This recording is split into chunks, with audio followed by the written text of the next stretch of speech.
ประกาศใหม่7 ฐานในคณะการนำขั้นสูงของประเทศเฮาในวันที่19 มกราคม 2026ท่านนางอัมไพวร ล้อมบุญเพงกรรมการศูนย์กลางพรรคกรรมการคณะประจำสภาแห่งชาติเลขาธิการสภาแห่งชาติได้แถลงข่าวผลสำเร็จการดำเนินกองประชุมวิสามัญ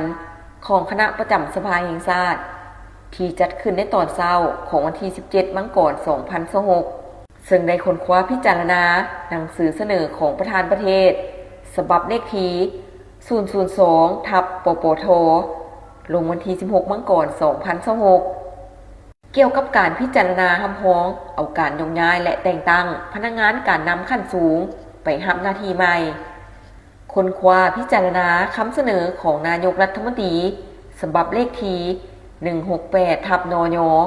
ลงวันที่16 มกราคม 2026เกี่ยวกับการพิจารณารับร้องเอาการยกย้ายและแต่งตั้งพนักงานการนำขั้นสูงไปรับหน้าที่ใหม่และคำเสนอฉบับเลขที่169/นย.ลงวันที่16 มกราคม 2026เกี่ยวกับการรับร้องเอาคำเสนอพักการรับอุดหนุนบำนาญของสมาชิกรัฐบาลผ่านการค้นคว้าพิจารณาของกองประชุมเห็นดีเป็นเอกภาพตกลงคำร้องเอาคือดังนี้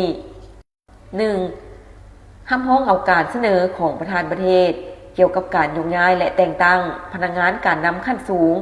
ไปรับหน้าที่ใหม่มีดังนี้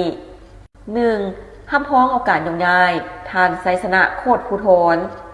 กรรมการศูนย์กลางพรรคหัวหน้าองค์การอัยการประชาชนสูงสุดไปรับหน้าที่ใหม่อยู่แขวงคำมวน 2. คำร้องเอาการแต่งตั้งท่านพลจัตวานางลิวงศ์ลาวลีกรรมการศูนย์กลางพรรครองรัฐมนตรีกระทรวงป้องกันความสงบเป็นหัวหน้าองค์การอัยการประชาชนสูงสุด 2. รับรองเอาการเสนอของนายกรัฐมนตรีเกี่ยวกับการยกย้ายและแต่งตั้งพนักงานการนำขั้นสูงไปรับหน้าที่ใหม่มีดังนี้ 1. ยกย้ายท่านพลเอกวิไลล่าคำฟองกรรมการกลุ่มการเมืองศูนย์กลางพรรคเลขาธิการศูนย์กลางพรรครองนายกรัฐมนตรีแห่งสปป.ลาวรัฐมนตรีกระทรวงป้องกันความสงบไปรับหน้าที่ใหม่อยู่ห้องว่าการศูนย์กลางพรรค 2. ยกย้ายท่านคำพันธ์พรหมทัศน์กรรมการกลุ่มการเมืองศูนย์กลางพรรคประธานองค์การกวดการแห่งรัฐและหัวหน้าองค์การต้านการโซราชบังหลวงขั้นศูนย์กลางไปรับหน้าที่ใหม่ 3. ยกย้ายท่านกิแก้วไข่คำพิทูลกรรมการกลุ่มการเมืองศูนย์กลางพรรครองนายกรัฐมนตรีแห่งสปป.ลาวไปรับหน้าที่ใหม่อยู่ศูนย์กลางแนวลาวสร้างชาติ 4. แต่งตั้งท่านวันไซพงษ์สวรรค์กรรมการกลุ่มการเมืองศูนย์กลางพรรคเลขาธิการศูนย์กลางพรรคเลขาคณะบริหารงานพรรคแขวงขมวนไปรับหน้าที่ใหม่เป็นประธานองค์การกวดการแห่งรัฐและหัวหน้าองค์การต้านการโซราชบังหลวงขั้นศูนย์กลาง 5. แต่งตั้งท่านพลโทวันทองกองมณีเลขาธิการศูนย์กลางพรรคเลขาคณะบริหารงานพรรคแขวงอัตตปือ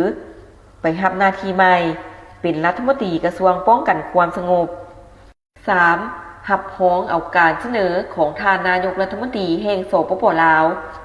เกี่ยวกับการพักการรับอุดหนุนบำนาญของท่านคำจีนวงศ์โพสีกรรมการศูนย์กลางพรรครัฐมนตรีประจำสำนักงานนายกรัฐมนตรี